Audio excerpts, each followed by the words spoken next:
समीचीन विकल्पों का सम्यक समाधान। सुनिए परम पूज्य श्रमण श्री सुप्रभ सागर जी महाराज के मुखारबिंद से YouTube चैनल सुप्रभ उवाच पर शुभाशीष परम पूज्य श्रमणाचार्य 108 श्री विशुद्ध सागर जी महाराज। सानिध्य श्रमण सुप्रभ सागर जी महाराज, श्रमण प्रणत सागर जी महाराज। पुणे आर्जक श्री रविंद्र जयश्री, कुमारी परिणा गहाणकर अमरावती, 100 मोक्षता राजस डोन गावकर औरंगाबाद। ओम नमः सदेव्य। नमो नमः सत्हितंकराय वीराय भव्याम्बुजभास्कराय अनंतलोकाय सुरार्चिताय देवादिदेवाय नमो जिनाय देवादिदेवाय नमो जिनाय। पंच परमेष्टि भगवान की परम पूज्य आचार्य भगवंत गुरुवर विशुद्ध सागर जी मुनि महाराज जी की, परम पूज्य मुनि श्री सुप्रभ सागर जी महाराज जी की,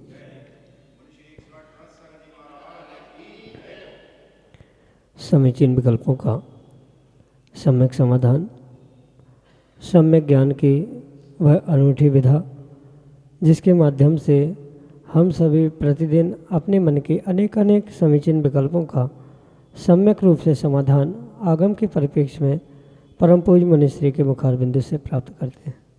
और वही सम्यक समाधान हमारे आत्म कल्याण का पथ प्रशस्त कराने वाला होता है, क्योंकि जहाँ विकल्प है वहाँ संसार है और उस संसार से मुक्ति का एकमात्र मार्ग सम्यक समाधान।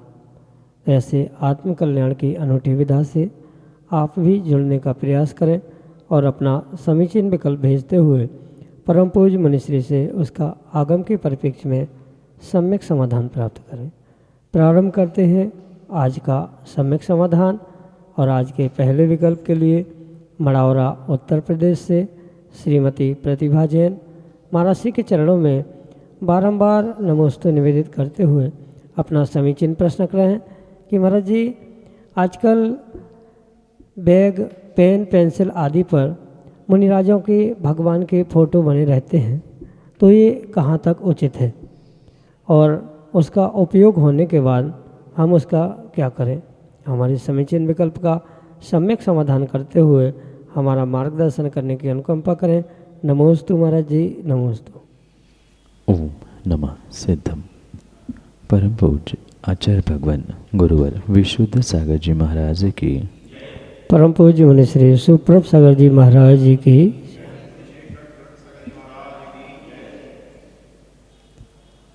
जो वर्तमान में बहुत सारे स्थानों पर कॉपी, पेन या बैग आदि पर चित्र, फोटो, नाम आदि लिखे मिलते, ये बनाने वालों को और प्रयोग में लाने वालों को दोनों को भी विवेक पूर्वक ही काम करने योग्य क्रियाएं हो सकती। कहने का तात्पर्य ये है कि जो ऐसा कार्य हो रहा है ये पक्का है कहीं ना कहीं देखा सीखी और किसी विशेष अन्य उद्देश्यों को भी साथ लेके हुए किया जा सकता है, पर इसका इस्तेमाल करने वालों को भी कहीं ना कहीं इसके पीछे विवेक रखने की आवश्यकता है कि जैसे इन वस्तुओं का उपयोग कर लिया, चाहे कॉपी पेन हो या उसके अलावा भी जो अन्य बैग आदि क्यों ना हो, उनका भी प्रयोग करते हुए विवेक पूर्वक, मर्यादा पूर्वक ही उनका प्रयोग करना चाहिए। जो उसका अविवेक पूर्वक प्रयोग कर रहा है या उसके प्रयोग के पूर्व बनाने वाला भी जो ऐसा अविवेकी है, उसके लिए भी आचार्य भगवान कहते हैं कि कहीं न कहीं उसे सच्चे देव शास्त्र गुरु की अभिनय का ही दोष लग रहा है, क्योंकि जो पुण्य कार्य कागज़ पेन आदि के माध्यम से किए जा सकते हैं। अगर उसका दुरुपयोग मतलब उस पे लगे हुए चित्र कहीं पेन इस्तेमाल करने के बाद फेंक दिया, कापी पे जिस पे चित्र बने हैं, मंत्र आदि लिखे हैं, उनका भी इस्तेमाल करने के बाद रद्दी में या यूं ही फेंक दिया, तो वहाँ ज्ञानावरणी कर्म के साथ साथ सच्चे देवशास्त्र गुरु की फ़ोटो तस्वीर आदि के अभिनय का भी पाप अवश्य ही लगेगा। भले ही वहाँ उद्देश्य अभिनय का हो अथवा ना हो, पर अगर इस्तेमाल करने के बाद उसे फेंक दिया जा रहा है तो नियम से दोष लगेगा। ऐसे वस्तुओं को इस्तेमाल करने वालों को भी समझना होगा कि इस्तेमाल हो गई मतलब काफ़ी भर गई तो घर में व्यवस्थित स्थान में रखे, या जहाँ भी रखना है उसे एक व्यवस्थित स्थान में रखे। ये फ़ोटो, ये तस्वीर भले ही पूजनीय नहीं है पर सम्माननीय है, विनय करने योग्य है, इसलिए उनको यत्र तत्र फेंक देना इस्तेमाल होने के बाद भी ये उचित नहीं है।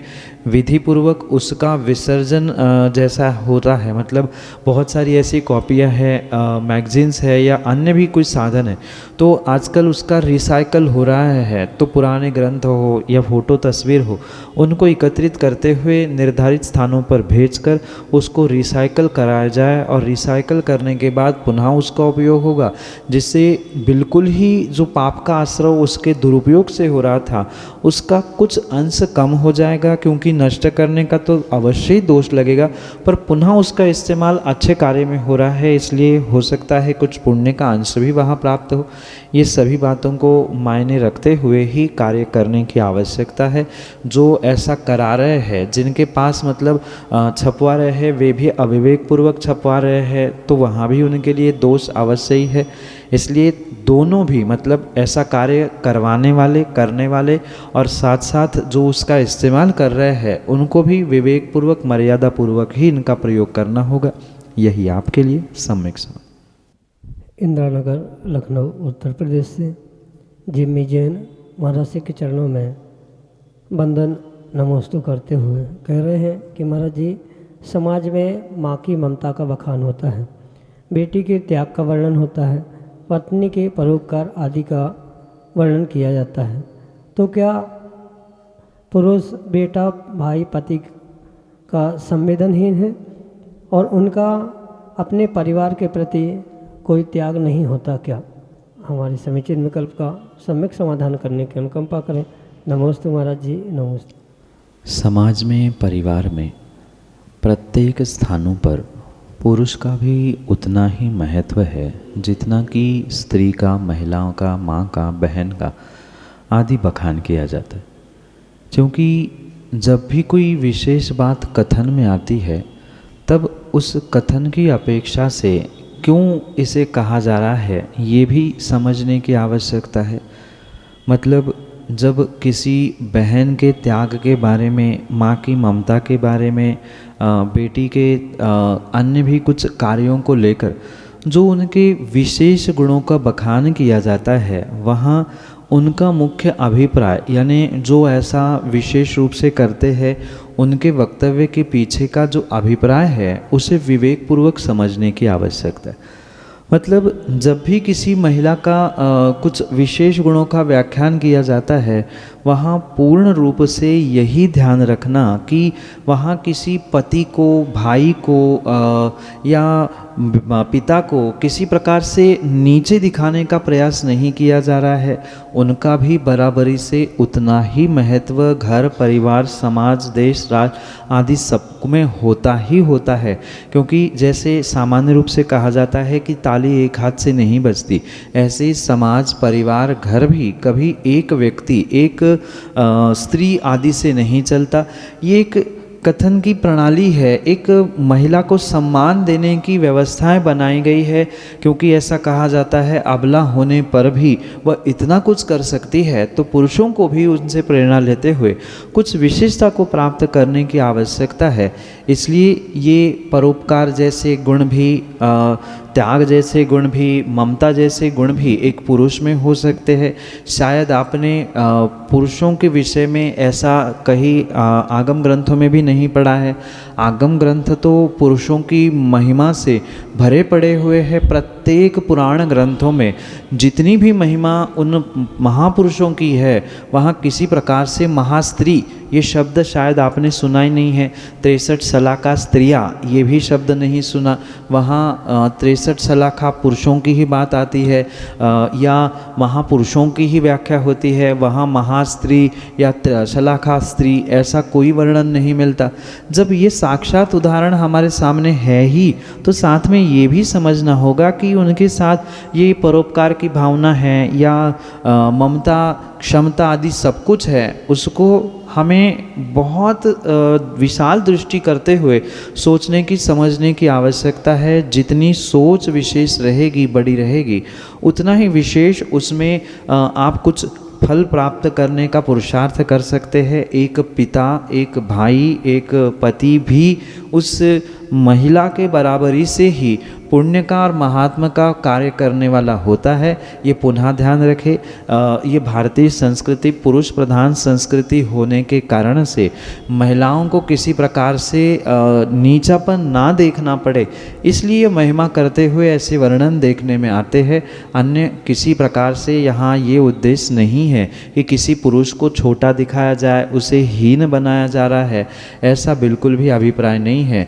अनेकानेक स्थानों में पुरुषों की वीरता के, पुरुषों के पराक्रमों के, उनकी क्षमता, उनके तात्कालिक व्यवहार कुशलता आदि के गुणों की कई सारे स्थानों में चर्चा की जाती है, पर कहीं ना कहीं महिलाओं को इनकी प्रशंसा के साथ दुय्यम स्थान ना मिले या उनको छोटापन ना लगे, इसलिए अधिकांश रूप से उनकी प्रशंसा वर्तमान में देखने में आती है। पर मैं पुनः कह दूं, आगम ग्रंथों में भी और वर्तमान में भी दोनों का भी बिल्कुल बराबरी से ही स्थान था, है और आने वाले भी समय में रहेगा।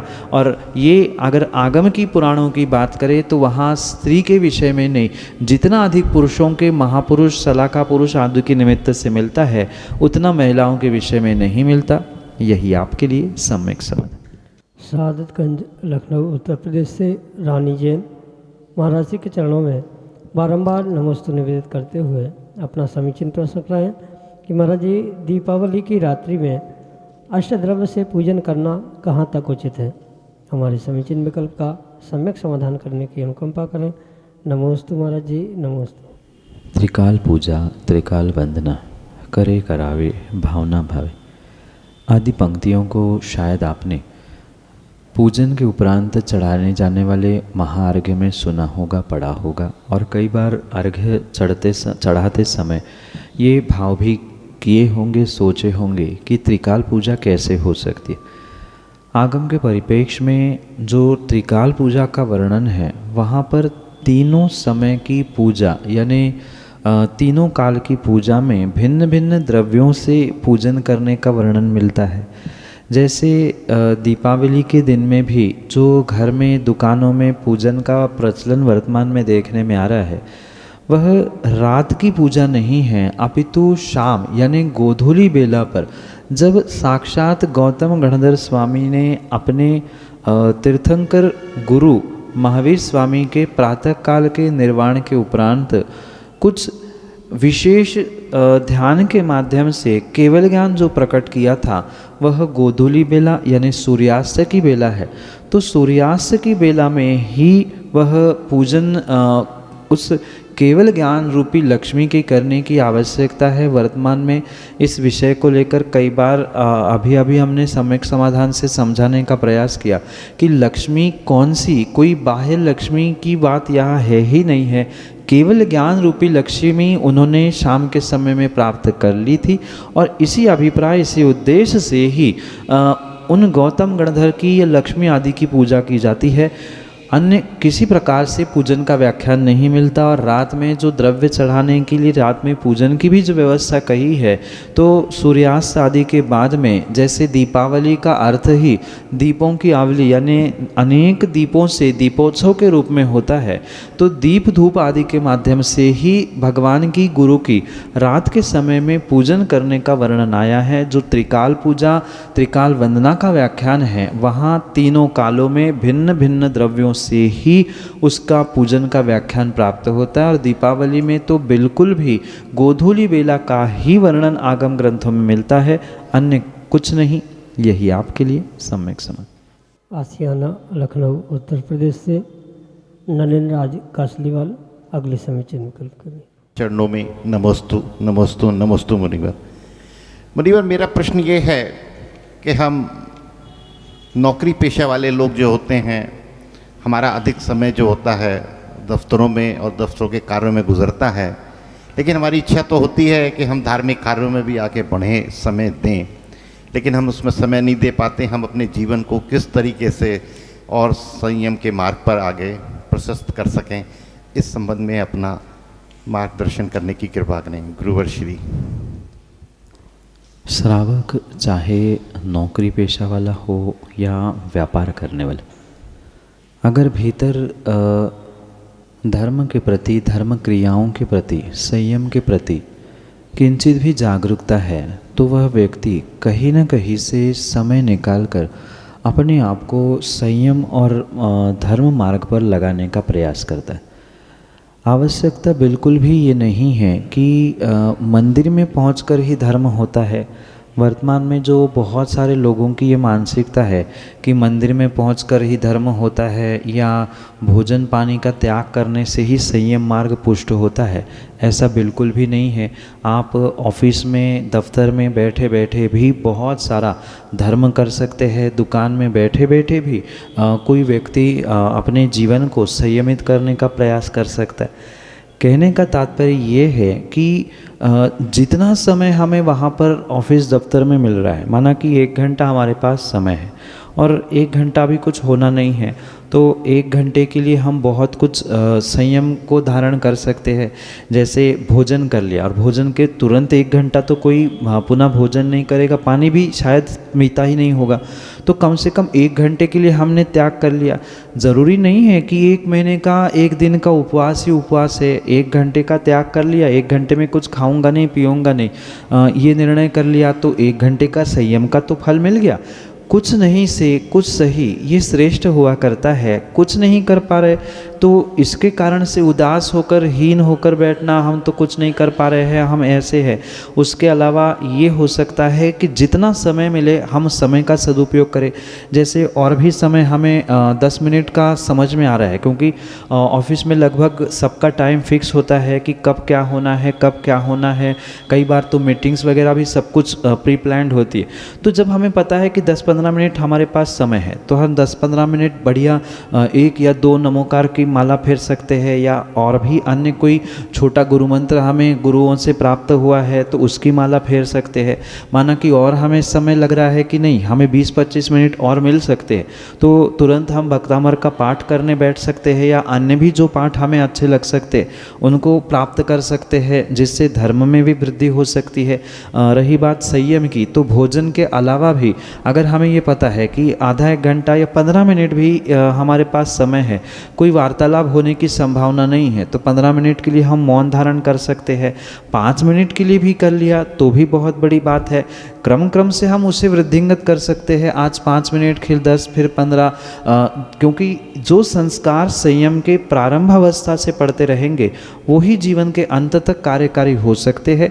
इसलिए ये आवश्यकता नहीं है कि मंदिर, घर या किसी पर्टिकुलर स्थान पे पहुंचने से ही धर्म मार्ग, संयम मार्ग पुष्ट होता रहे। हम अपनी समय के अनुकूलता से यत्र तत्र जहाँ भी है संयम के प्रति रुचि रखते हुए तुरंत उसमें प्रवृत्त होने का प्रयास करें। ये तो व्यक्तिगत अपना विवेक है कि कितना समय हमें उपलब्ध हो रहा है, उसके अनुसार हम अपने कार्यों को, अपने संयम को, अपने धर्म को उस समय के अनुसार करने का प्रयास करें। यही आपके लिए सम्यक समाधान। अंकित जैन, आसियाना लखनऊ उत्तर प्रदेश से अगले समीचीन विकल्प। गुरुवर के चरणों में मेरा बारंबार नमोस्तु नमोस्तु नमोस्तु। गुरुवर, मेरा यह प्रश्न है कि जो चतुर्मास कलश में सामग्री होती है उसका हमें कब, कैसे और क्या करना चाहिए? मंगल कलश कोई भी क्यों ना हो, चाहे विधान का, चतुर्मास आदि कोई भी मंगल कलश हो, जो मंगल कलश होता है उस मंगल कलश में रखा हुआ द्रव्य भी मंगल रूप ही स्वीकार किया जाता है। उसका आप जैसा चाहे वैसा प्रयोग कर सकते हैं। अगर कलश आप घर में रख रहे हैं तो बहुत अच्छी बात है, कभी भी खाली कलश घर में नहीं रखना चाहिए, कलश किसी न किसी द्रव्य विशेष से भरा हुआ ही होना चाहिए, और जो आपको मंगल कलश प्राप्त हो रहा है विधान या चतुर्मास का, शायद वह आपको कुछ न कुछ द्रव्यों से आपूरित भरा हुआ ही मिलता है। उन द्रव्यों को जब तक सुरक्षित है तब तक उसको वैसा ही रखने की आवश्यकता है, क्योंकि उसमें जो भी मंत्रों की साधना या अन्य जो भी उसमें शक्त्यांश एकत्रित हुए हैं उसकी पॉजिटिविटी घर प्रतिष्ठान आदि में अपने आप फैलने की संभावना हुआ करती है। इसलिए वह द्रव्य जब तक सुरक्षित है तब तक उसी में ही रखना चाहिए। कई बार ऐसा होता है कि बरसों रखने से द्रव्य खराब हो जाता है, सड़ जाता है, तो सड़ गया तो वह द्रव्य नदी आदि में विसर्जित करते हुए नवीन द्रव्य जो लंबे समय तक और चले, ऐसे द्रव्य से उस कलश को भरना चाहिए। पुनः ध्यान दें, कलश कभी भी खाली करके घर प्रतिष्ठान में नहीं रखना चाहिए, उससे नेगेटिविटी ही बढ़ेगी। जो ऐसे द्रव्य है जैसे सिक्का है, हीरे है, कपूर है, साथ में पारा है, इनसे अगर भरने का प्रयास किया जाए और उनके साथ अन्य द्रव्य रखे हैं, मतलब पारे के साथ या कपूर के साथ चावल, हल्दी गांठ, सुपारी, तो ये बहुत जल्दी खराब नहीं होते हैं, लंबे समय तक सुरक्षित रहते। इसलिए जो भी मंगल कलश प्राप्त हो रहे हैं उसमें अधिक रूप से आप कपूर डालकर उसकी और मतलब शक्त्यांश के भी परमाणु बढ़ाने का या उसकी कालावधि भी बढ़ाने का प्रयास करते हुए अधिक से अधिक समय उसको वैसा ही रखने का प्रयास करें। और माना कि आपको कलश खाली भी करना है या किसी को देना है, अन्य कार्यों में कलश प्रयोग में लाना है, तो उसका द्रव्य आप जैसा चाहे प्रयोग कर सकते हैं। भगवान को चढ़ा भी सकते हैं, स्वयं खाने के लिए भी प्रयोग में ला सकते हैं, क्योंकि ये सभी द्रव्य मंगल द्रव्य है, ये कोई निर्माल्य नहीं है। इसको आप श्रावक जिस प्रकार से चाहे उसे प्राप्त कर सकते, मतलब इस्तेमाल कर सकते हैं। बहुत अच्छी बात, उसमें ही रखकर और सामग्री भरकर उसे पूरा भरकर घर में रखेंगे तो वो उसकी सकारात्मकता और विशेषता से आपके घर परिवार सबको पुष्ट करने वाली हो सकती है। यही आपके लिए सम्यक समझ। ब्रजेश जैन वंटी, पूर्व अध्यक्ष आसियाना दिगंबर जैन मंदिर, लखनऊ उत्तर प्रदेश से अगले समीचीन को। मुनिश्री के चरणों में नमोस्तु नमोस्तु नमोस्तु। मुनिश्री, मेरे मन का प्रश्न है कि कल आपका हमारे समाज को सौभाग्य मिला है कि कल आपका पीछे परिवर्तन का एक विशेष कार्यक्रम हमारे यहाँ हो रहा है चतुर्मास के बाद। तो मेरे मन में ये भाव जागे कि ये पीछे हर वर्ष गुरुदेव बदलते हैं और जो ये सौभाग्यशाली होता है वो उसका उस समाज में बड़ा मान होता है, सम्मान होता है। तो ऐसा क्या लाभ है जो पीछे प्राप्त करने के लिए लोग कठिन से कठिन नियम लेने के लिए तैयार होते हैं। नमोस्तु महाराज, नमोस्तु। किसी महाव्रती की पिच्छी का प्राप्त करना ये मात्र सौभाग्य ही नहीं अपितु महाभाग्य की ही बात है।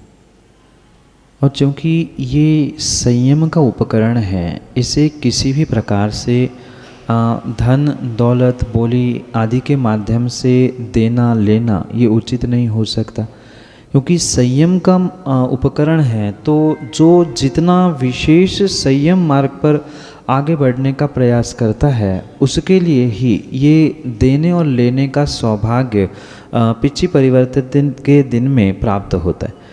ये विशेष ध्यान रखें कि जैसे मंगल कलश घर में रखने से उसकी एक सकारात्मकता घर परिवार के लिए पुष्ट करने वाली होती है, ऐसे ही उस पिच्छी के माध्यम से जो लगभग 1 वर्ष तक मुनिराज संयम का पालन करते हैं, यानी जीवों पर दया करते हो, जीवों की रक्षा करते हैं, कहीं न कहीं उनकी उस पुरानी पिच्छिका को प्राप्त करने से जो संयम के शक्त्यांश, जीवों की दया करने की जो परिणाम मुनिराजों के थे वह कुछ न कुछ उसमें अवश्य ही ट्रांसफ़र होते हैं। और वैसे ही जो घर में उचित स्थान पर उचित तरीके से उसे टांग कर रखते हैं, उससे एक विशेष ऊर्जा घर परिवार को और घर परिवार के प्रत्येक सदस्य को मिलती है।